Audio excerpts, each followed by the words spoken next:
নাচ না নিলে ভালোই লাগে না। আর এন্ট্রির মাঝে মানি নাচ, আবার রনি ভাইকে দেখা যাচ্ছে একদম সাথে ফটোগ্রাফার আছে, আমি আছি কোচিক গালি বয় গাইস। এই যে আমি ওই নাচছি, নাচটা দেখবো অবশ্যই। চলে গেলাম গাইস আবারও নাচের মাঝে। আসলে এন্ট্রির যে মজা, এন্ট্রির মজার মাঝে ও রনি ভাইকে দেখা যাচ্ছে। এই যে আবার রজনীকান্ত ফটোগ্রাফি করছে, সাথে আমি গালি বয় আছি অবশ্যই গাইস। এন্ট্রি মানে মানে ধুমধাম নাচ, ঝুমধাম নাচ। আর নাচ না দিলে এই প্রোগ্রামের মজাই হবে না গাইস। এই যে এন্ট্রি থেকে আমরা আজকে ব্লগ শুরু করলাম। আমি তো আছি কোচি গালি বয়, আপুরা ডান্স করছে গাইস, খুবই সুন্দর সুন্দর নাচ আজকে দেখাবো। খুবই সুন্দর সুন্দর ভিডিও আপনাদের কাছে অনুভব করাবো কিরকম মজা হয় গাইস। ওনাদের মজা দেখে নিজেকে আর সামনে রাখতে পারলাম না, তাই আমিও একটু কোচি গালি বয় ডান্স দিলাম। দেখেন গাইস, বড় প্রোগ্রামের কি একটা ঝামেলা, দুই ফটোগ্রাফার, দুই সিনেমাটোগ্রাফার আপুর শুট নিচ্ছে, সাথে তো আমি গালি বই অবশ্য আছি, ওই দেখাচ্ছি আজকের মজাটা আপনাদেরকে।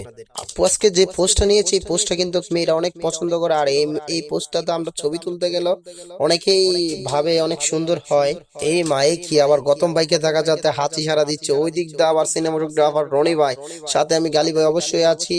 কিন্তু আমাদের ঢাকার ফটোগ্রাফার, ও মাই গড, আরিফ মামাই দিয়া। আরিফ মামা তুমি কেমন আছো? ঢাকার থেকে আগত আরিফ মামা। এই চলছে হলুদের পর্ব, ওই দিক দিয়ে সিনেমাটোগ্রাফার ফটোগ্রাফার শুট নিচ্ছে, আর খুব মজা করে। হ্যালো, আমি আছি কোচি গালি বয়, সাথে আছে সোহাগ, তার সাথে আছে ডিস্কো বাবু। ওইদিকে দেখা যাচ্ছে গৌতম এবং আরিফ মামা, তার সাথে আছে সোহাগ। আজকের ব্লগটা এখানেই শেষ করে দেবো গাইস, কিন্তু একটু নাচানাচির মজা না দিলে কি হয়?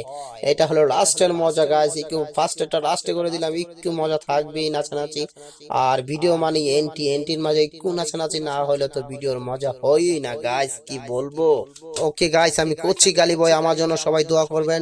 আমার হাসিটা যা করছি গালি বয় চ্যানেলটা সবাই সাবস্ক্রাইব করে দিবেন, আপনাদের জন্য দোয়া লইলো।